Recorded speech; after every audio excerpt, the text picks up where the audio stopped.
Hello guys, Arcand here. I am the darkness in the light, the flower on the wall, and the resplendent nightfall. After a very long time, welcome back to Lyre.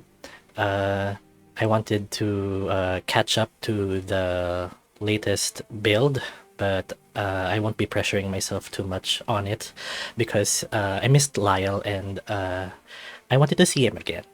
So on the last episode, we saw Adrius's coronation and also saw the talk between Adrius and Reissler. I named the main character here Reissler, but his default name is Richter. And Adrius prohibited Lyle from visiting Reissler in the prison. So let's see what happens next. Chapter 9, Day 28. It doesn't feel like I got as much sleep as I'd hoped. As I slowly wake up, I slide my legs off the gritty stone bench. The cold floor of the cell sends a shock through my body, but I'm too exhausted to jolt up from my relaxed position. One would think that I would be used to this by now, but I don't think I'll ever get used to it. Waking up like this isn't normal for me at all, and it will definitely take some getting used to. It could definitely be worse though. I'm positive that it's way colder out there than it is in here. It's weird waking up and not hearing birds chirping or anything like that. There's almost no noise outside of the window. The wind is absent and I can't hear any of the trees rustling. If I pay close attention, I can hear a little bit of commotion coming from the city. Everyone must be doing their daily routine. I imagine Eden is getting ready for the day and making a racket, getting all of his commissions prepared. Charlotte is probably getting her day started at the bakery too, prepping all kinds of food. John is most likely learning more things from her about the trade, or just making sure the kitchen doesn't fall apart. Thinking about this causes my stomach to twist and shrink. I'm surprised I even remember their names. I only met and talked with them for a few minutes. Usually I forget someone's name the second they tell me it, but this is different. Here in Lyre, everyone is so much more interesting and unique. Nobody feels like another face in the crowd. I guess it's just because I'm not used to living here. I sit up and slouch over, staring at the floor. My reflection stares back at me and I sigh. I wonder what they think of me now. They probably believe that I really did kill the king. I'd feel awful if I ever had to look them in the face again. Visions of those nobles staring at me with disgusted faces on the winter solstice suddenly invade my mind. Too many people here hide behind a smile. I can't say the same for the villagers in the city, but I felt more comfortable around them. Even if I enjoy what I do, I feel like I'm constantly around the wrong crowd. Sometimes, I wonder what it would be like just to walk away from all of it. Go live somewhere nice and quiet among people who are simple and kind. I don't really know what I would do, but being away from all of this would be enough for me. I definitely want to get out more. Probably take early walks in the crisp morning air. Reissler? Their voice causes me to jump a bit and my body leans back against the wall in a stiff manner. I really wish you wouldn't scare me like that. Sorry, I was getting tired of listening to your rant. I really hate the fact that they can hear everything I think, but I've slowly realized there's no use in complaining. I wish that they shared the same sentiment. You should get used to it. Believe me, I thought I was. Their snarky tone makes me roll my eyes in a tired way, which is something I hope they see. I hear them chide me in a deep voice. You should really start practicing. The thought of practicing using the mind's eye makes me wish I could go back to sleep, even on this hard bed. I just woke up. Could you give me a minute? Right. Of course. As taxing as it is, practicing with the mind's eye is one of the few ways I can cure boredom while I'm in this cell. In here, I can use it as a form of escapism. I can go to all of these different places and have all of these different experiences. I can't really allow myself to get too carried away with it, though. I have to remember my main goal. I have to practice so that I can be strong enough to see into the more recent past. I need to use it to see who killed Raynar. It seems impossible given that the trial could come out of nowhere. Not only that, but just knowing who the killer is won't save me. I need to use that knowledge to prove my innocence. Most importantly, I need to use it to prove who did it and have them face justice. I'll need time to think and figure it out.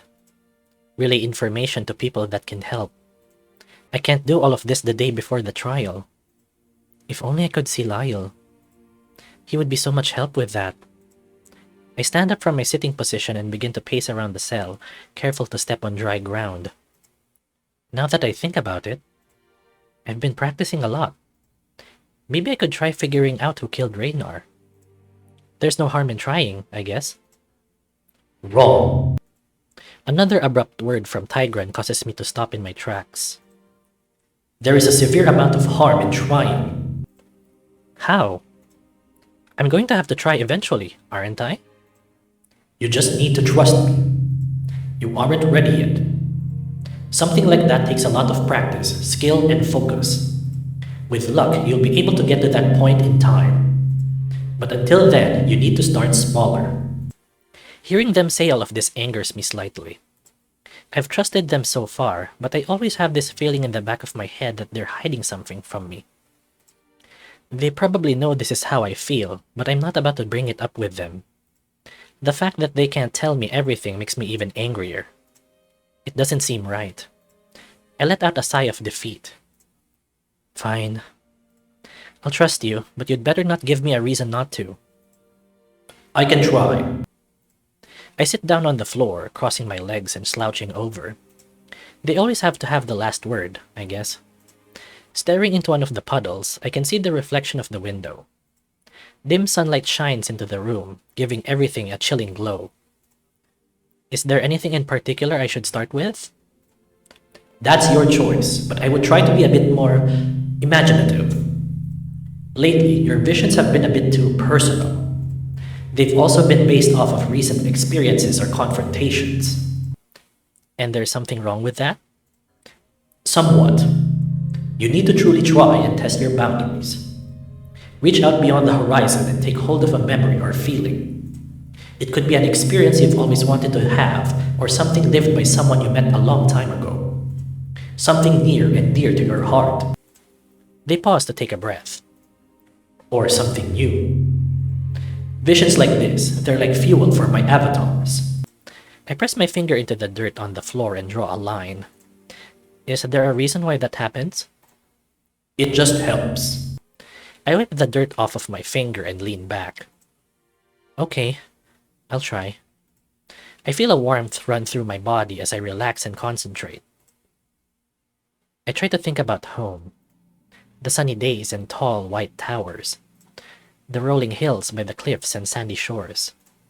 Waves crashing against the stone walls of the docks. All the people who made an impact on my life. Memories of my past and the things I've done. Sitting in the chair by the window with my mother, just talking with her. Watching the ships sail by. After a few seconds of closing my eyes and thinking about all of these things, I feel as if I'm pulled away from my own body. I get the sense there's chaos all around me, yet for some reason, my body can't feel a thing. I also feel like I'm floating. Or it's what I think it would feel like. It's truly indescribable. That feeling quickly fades as I'm thrown into a perilous scene. A flash of lightning obscures my vision for a moment as everything unfolds. Heavy rain swirls around me as the sound of harsh wind drowns my senses. It looks like I'm spectating the scene of a ship at sea, surrounded by a terrible storm. Waves crash into the sides of the small ship, and sailors clamor around the deck. Some of them are being thrown all over the place by waves crashing onto the surface and flooding over the sides.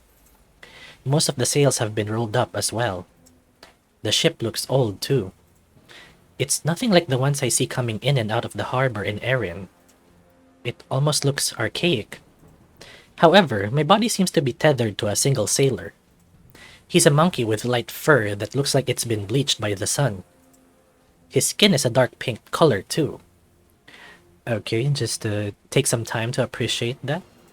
He's swinging around one of the ropes tied to a mast, looking around at everything going on around him. His eyes are bright, as golden as the sun. I'm not really sure what's going on, or what I'm witnessing, but I get this feeling that I can't look away. His tail curls tightly around the rope as his eyes dart ahead into the eye of the storm. He's panting heavily and he keeps looking around at what's going on with worry in his eyes. There's a coiled rope being held by his foot.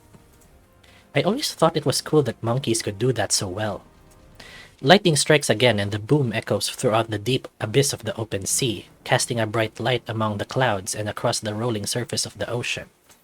One of the sailors from below yells up towards the mast. "Alverton! Get down from there! It's not safe!" The monkey looks down at him and yells back in a bellowing voice. "It's my job! You'll thank me if you go overboard." He gestures to the rope being held by his foot. "Just keep her going steady and make sure you don't lose track of the eye." "Aye, we've got that covered." A wave washes over the side and the sailors stagger a bit, but keeps a hold on the railing.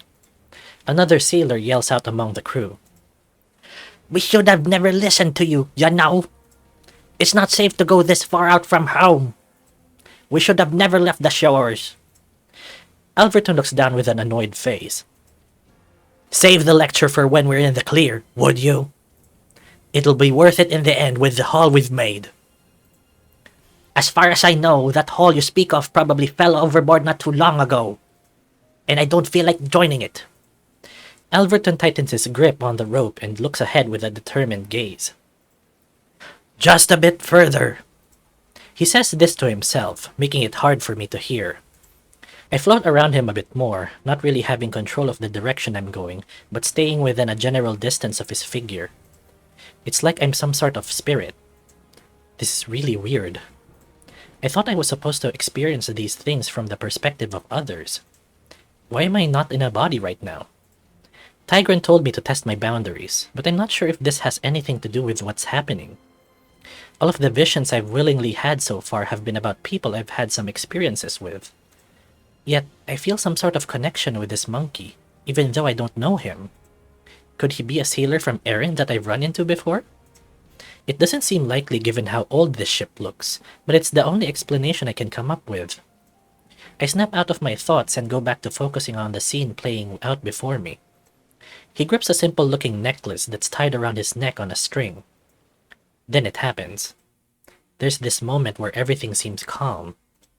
The noise from the rain is muffled and the wind slows down slightly. A deafening boom claps all around me and my vision goes away in an instant. Did lightning just strike the ship? My hearing comes back after a second as wind whistles through my ears. I get this false feeling of dropping, like I'm being dragged down by a heavy object. Or maybe it's like I'm taking a dive through the air, chasing something. Then there's a heavy splash and a sudden decrease in speed. All noise is muffled and it's almost eerily soothing. Like closing a window on a rainy night. My eyes adjust to the darkness and I can see little particles floating around me. Like dust swirling through the air. The ocean. I'm under the water's surface. I get a glimpse of the monkey's figure off in the distance. Lightning in the sky above dimly illuminates the water around us, casting rays of light that beam down into the dark void beneath us. He's just floating there, his body completely still. The rope that was being gripped by his foot is gone. Probably lost to the tide or still on the ship. I try to get closer to him, but I don't feel like I'm moving. I'm not liking where this is going. I can hear this ominous vibrating noise. Like an earthquake, but underwater. Ominous voices and noise echo around me. Fear creeps its way into my soul as I wait in darkness. Oh my gosh, that is freaky. I jolt in my seated position, painfully throwing myself into the wall behind me, letting out a yelp. "What's going on in there?" A guard yells down the tunnel, sounding like he's pretty close. "Nothing, I just slipped. I'm fine." There's a pause, then he throws his voice down the tunnel again. "Just don't do it again." I hear his footsteps travel back up the corridor and I stand up, resting my head near the window. Are you going to say something or do I have to ask? I quickly whisper this under my breath in an annoyed tone. There's silence.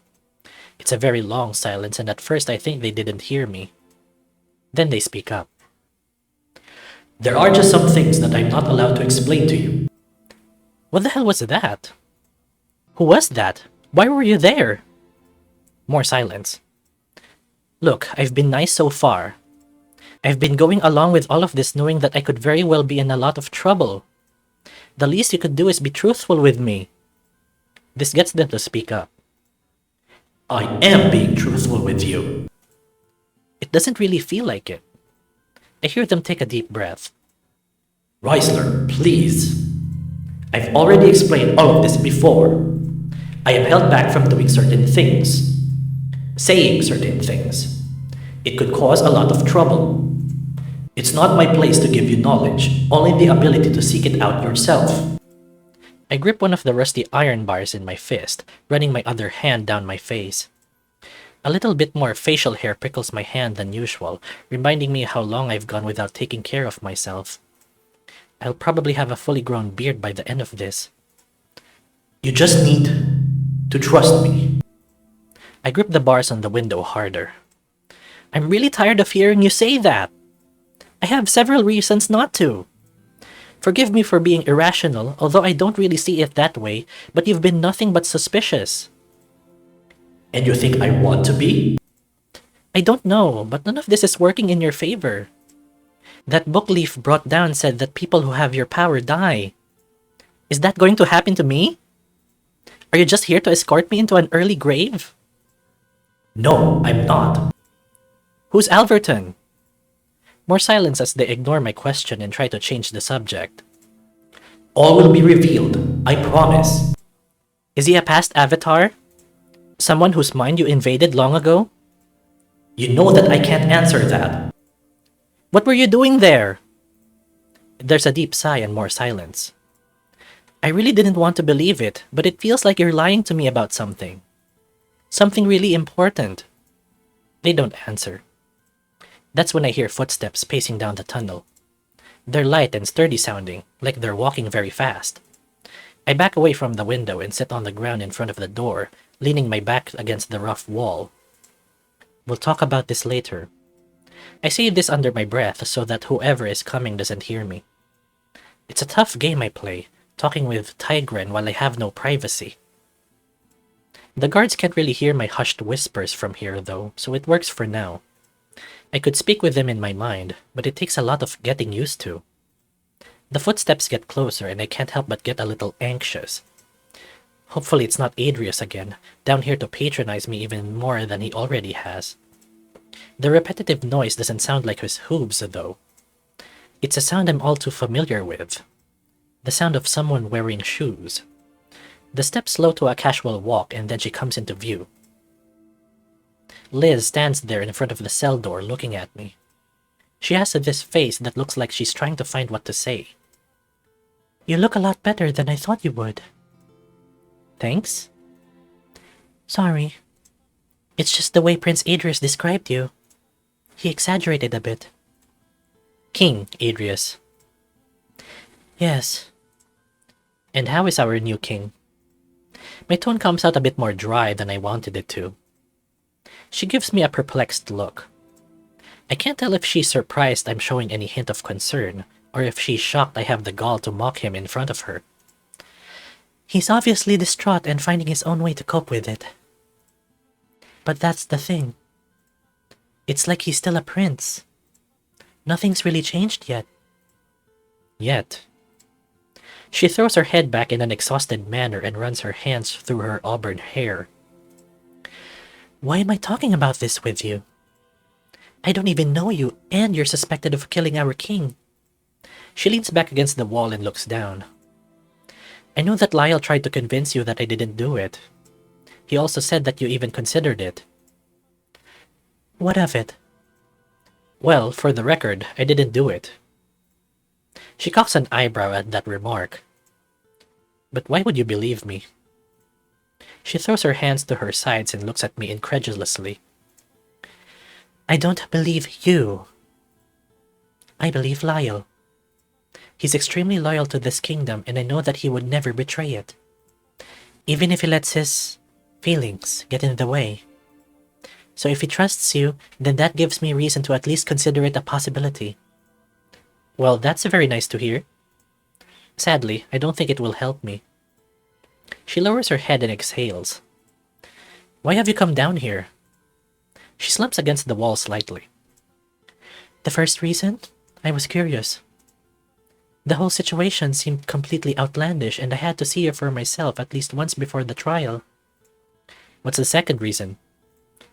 She lets out a sigh. The trial. Has a day already been decided?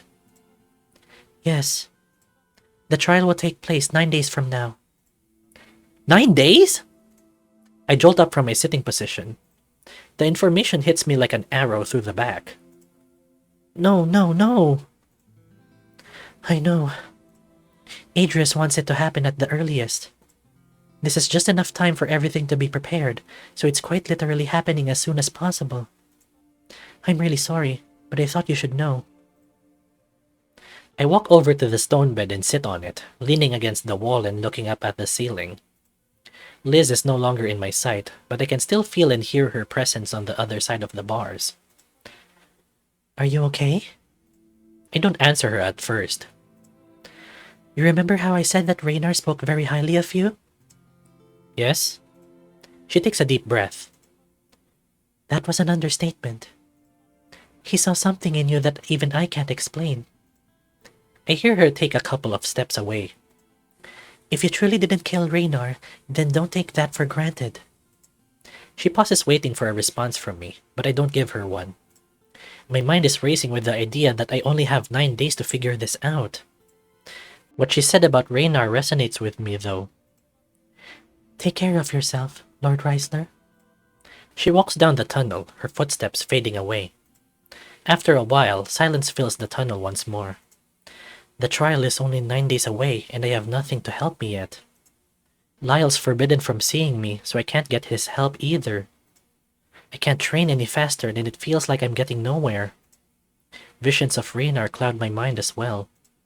The thought of his true murderer never being unveiled makes me feel empty inside for some reason. Every possibility of that night's outcome swirls in my head like a hurricane. Only one thought stays focused in the center of the storm, though.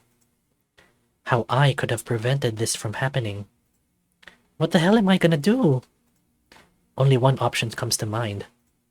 I need to at least try to figure out who actually killed him. It's the only way I can solve this in time.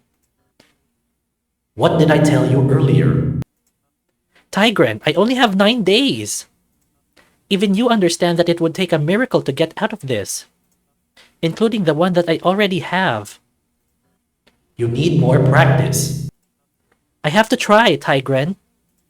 If I can't figure this out in time, I'm dead. You're not going to stop me from making this decision. I sit down on the floor and cross my legs. Closing my eyes, I can hear their voice get louder. Reissler, I'm warning you. If you do this... You'll what? A chill runs down my spine. After I cut him off, he stops talking altogether. Then he speaks up in a soft tone. I will not do anything. You, however, will regret this. For a moment, I consider their advice. Only for a moment, though.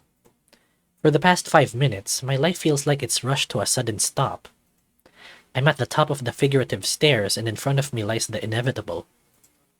Sorry, Tygren, but I'm not risking my life on this. It's now or never. The entire presence of the cell implodes as I succumb to the feeling of the void. At first, there's nothing. It's like I'm sleeping. Suddenly, sharp pains erupt throughout my body. Blow after blow sends me into a whirl of agony.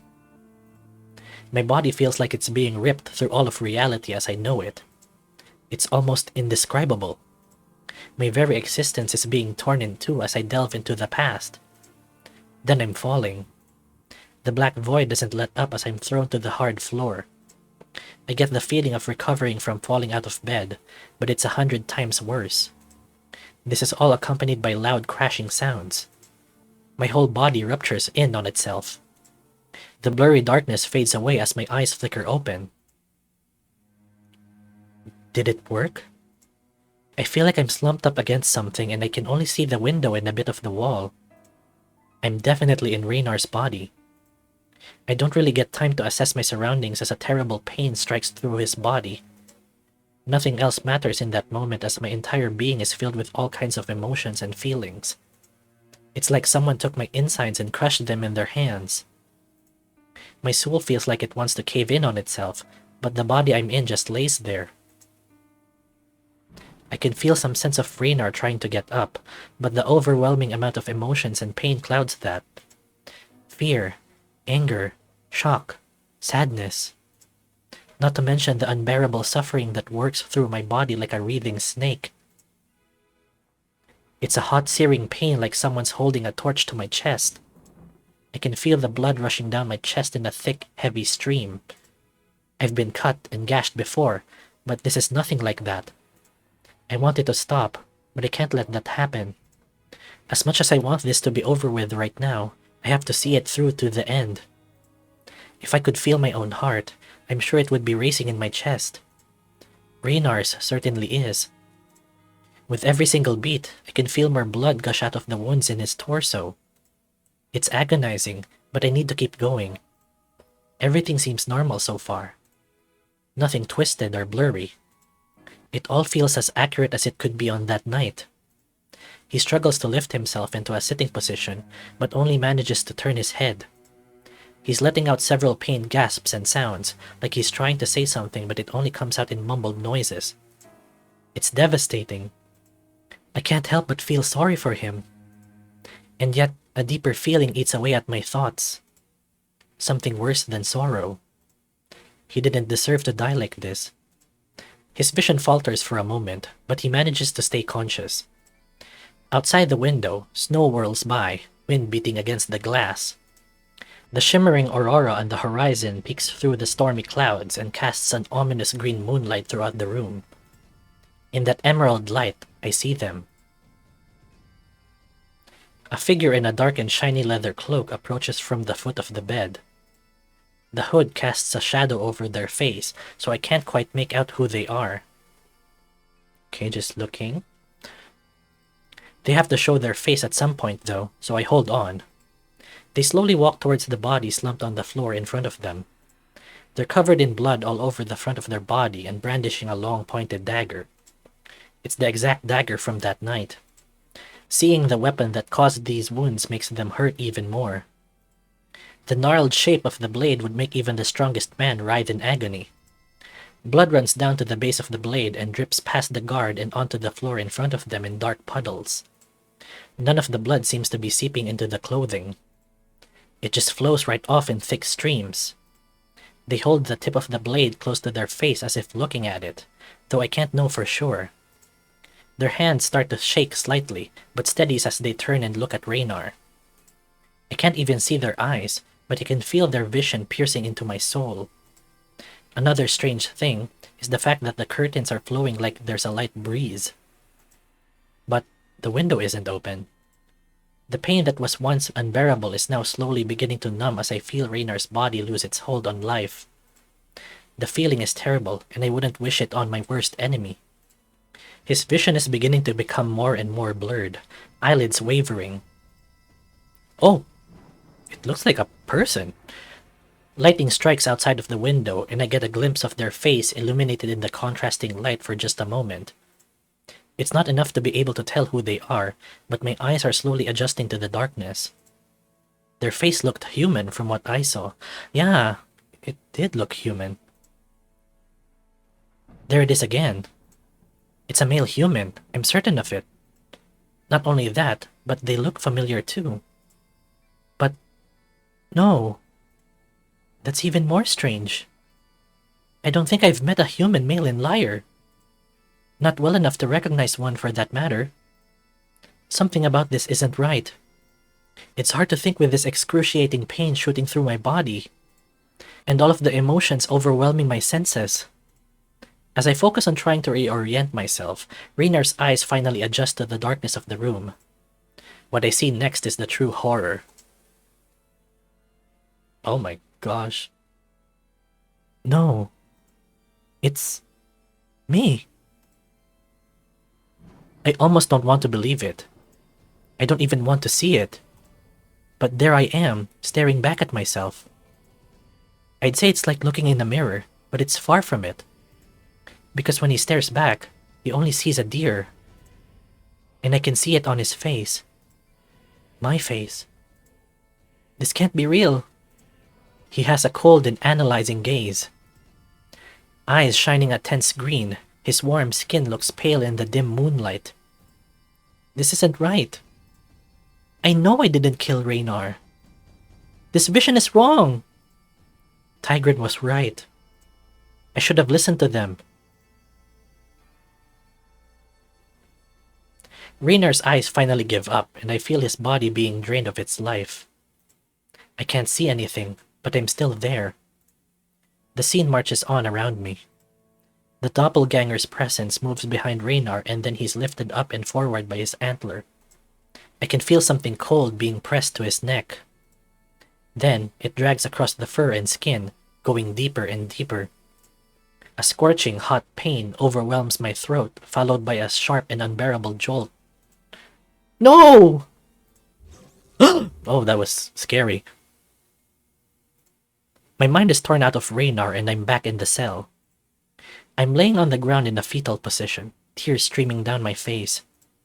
They soak the ground beneath my head, and a bit of mud sticks to my face as I lift myself up. The pain in my chest is gone, but my heart is still racing. The only thing that hurts now is my head. It's several times worse than any of my more recent headaches. A constant pounding against the side of my head, like someone's banging rocks against it. Are you okay? Why would they ask that? They already know how I feel. I'll be fine. Are you sure? I don't answer and I hear them sigh. Reissler, I tried to tell you. No, you were right. I get up and brush myself off, cold dirt sticking to my clothes. I'm still shaking all over. I'm sorry for not listening. I sit down on the corner of the bed by the window. I saw everything. That was horrible. I can tell they're trying to pick their words carefully as they continue to speak. The past hurts. You know that better than most, considering your first real experience with a vision. I think back to the scene playing out with the Queen's death as Raynar lays there, helpless to stop it. An assassin with a dagger, taking life for some unknown reason. What you just did, I've seen it drive most men insane. Or close to the edge, so to say. I feel insane. You're not. I'm honestly surprised. Your vision, it was clearer than I thought it would be. I get into a sitting position. Not clear enough. Do you know, it's hard to form the words after everything that just happened. Yes? Do you know why I was the assassin? Does it mean anything? They take a few seconds to form an answer. It doesn't mean anything. It's just your own mind playing tricks on you. Or could it be that you feel guilty for his death? They say those last few words with a bit of carefulness in their voice. It's not that I feel completely guilty, I think back to the night when it all happened. Raynar said that he wanted to see me in his chambers later. I didn't really think about it too much, so I went off and spent the rest of the night with Lyre. Then I got a bit carried away. When the servant was sent for me, I took my sweet time getting ready, and when I got there, it was already too late. I just wonder sometimes, if I had just gotten there a bit earlier, I might have been able to do something about it. I know. You've been suppressing this feeling for quite some time. It's not your fault, though. What happened can't be changed and it can't be helped. You just need to focus on what's to come. You're right. I just need to do what I can to fix this mess.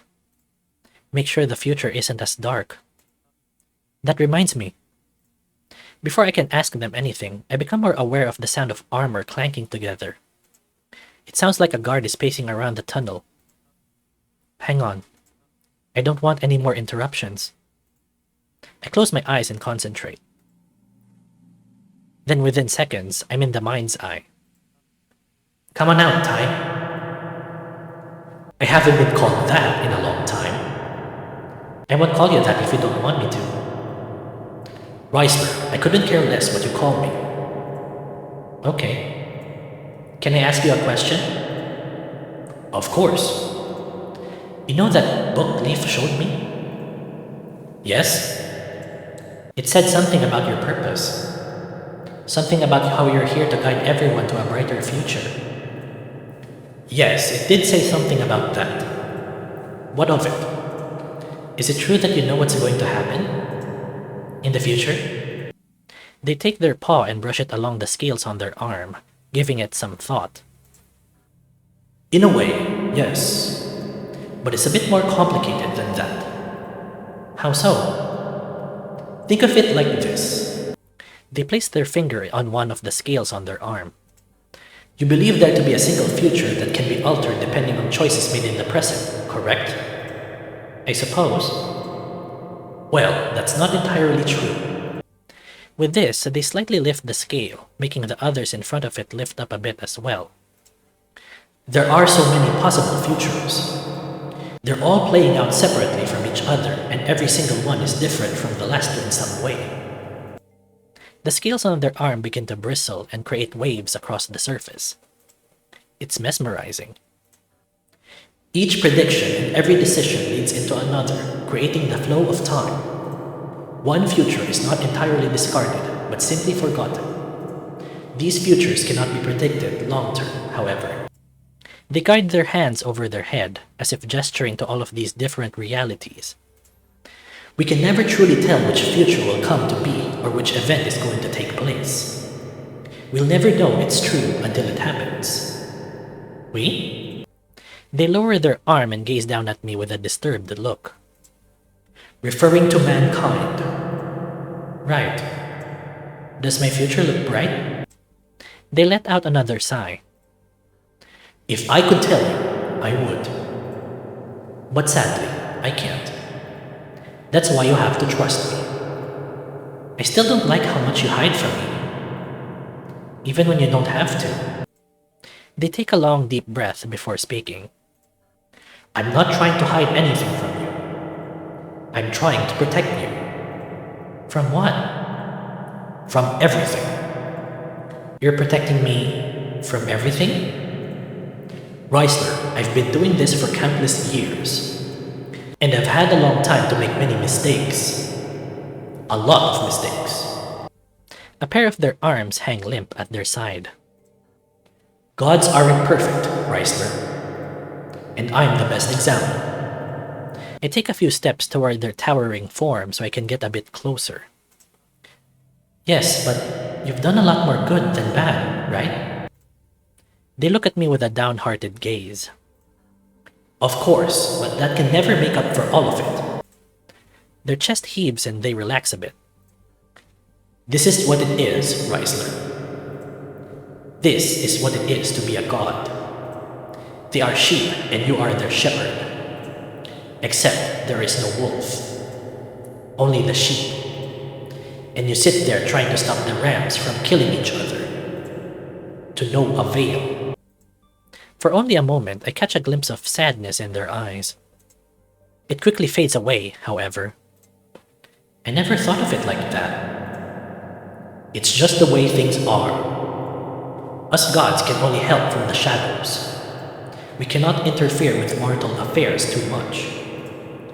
Tygren, may I ask you a question? Their smile turns into a wary frown. Yes. I will try to be as open as I can with you. Who is Alberto? As the name slips from my mouth, I see their eyes stare off into space. They shake their heads slightly and answer. If you truly must know, I feel it is only fair given you were able to unearth that vision to begin with. Not only that, but I was the one who pushed you to try for something a bit new. Their arms wave to and fro as if at this point they're talking to themselves. Then they look down and clear their throat, beginning to speak. You've heard the name before, have you not? It's an old name, but yes, I have. There is an island not too far south from where you currently are. Alberto Island. To the east of Grimrock. Yes? The island was named after him. Over 1,000 years.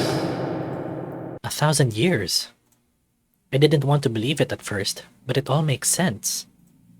To think that I can see that far into the past.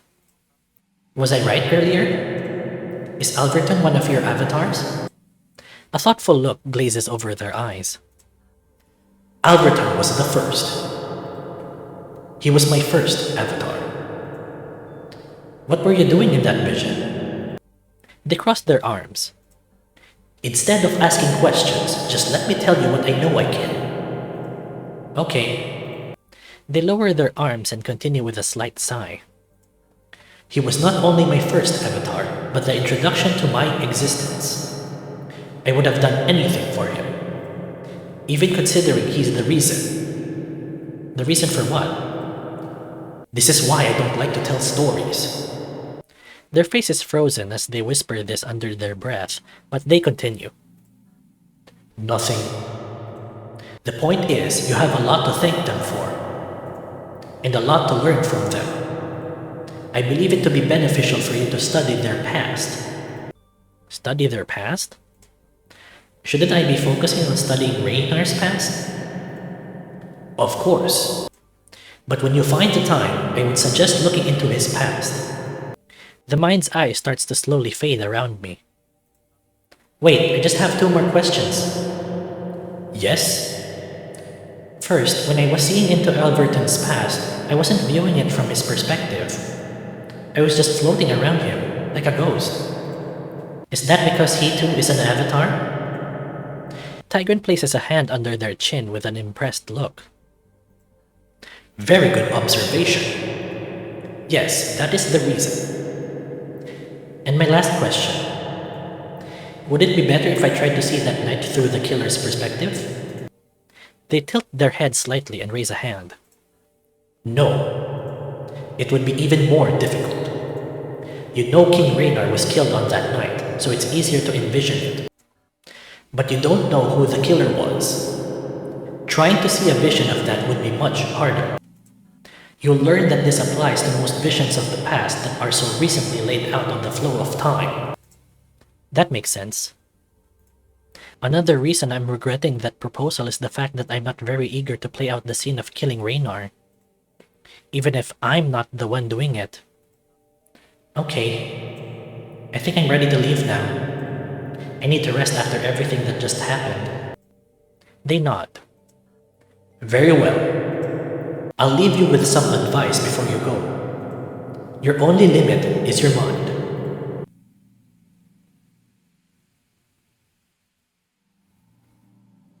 Before I can respond to their bit of advice, they disappear. With that, the mind's eye closes in around me.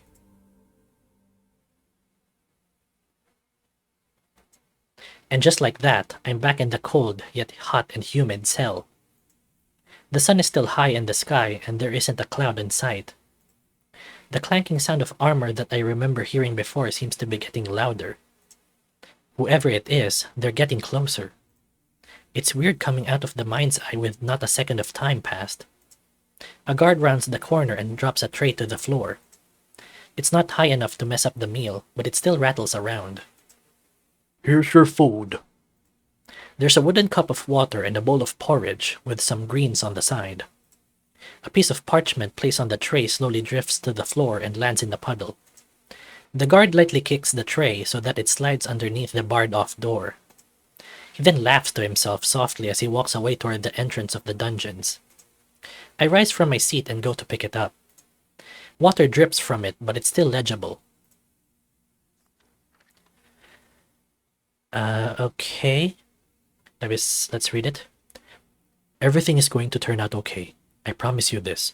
You have all of my love. Lyre. Aw, that's nice. Before I can even read the letter, my eyes glance down to see it signed by Lyre. Seeing his pretty handwriting messily thrown onto the paper fills me with a warm feeling. Just words of assurance are enough to make me smile in this lonely cell. What I would give to have him down here with me. He could take off all of that cold armor and hold me against his warm body. I'd sleep much better if that were the case. As I walk over to the pile of hay where I like to store things, I remember the medicine Leaf gave to me. My head is still aching from that nightmare of an experience from earlier. I slide the letter into the pile and pull out the small vial of pellets. I pull out the cork and pop one in my mouth. It has a sour taste, but I quickly swallow it down using the cup of water. I'm not very hungry right now, so I just walk over to my bed and lie down. I need to rest my head for just a bit. What happened earlier took everything out of me. Thinking about it won't do me any good right now. Once I wake up, I'll figure it out. Before I know it, I'm fast asleep. And yet, my eyes haven't felt like they've been closed in a long time. They still don't. Okay, so that is a good stopping point. Let's go back to the main menu. Okay, so that was chapter 9. We saw a vision of the first avatar of Tygren, Alberton, and Reissler tried to see who the killer of Raynar was, but Tygren warned him not to do it, and we saw the consequence of that, where his mind would play tricks on him. So we'll see what happens next time when I continue it. If you guys like that, I hope you could leave me a like on this video and maybe subscribe if you haven't yet. And I want you guys to take some time to appreciate something in your life today. And I will see you on the next Let's Read. Thank you guys for watching. Bye!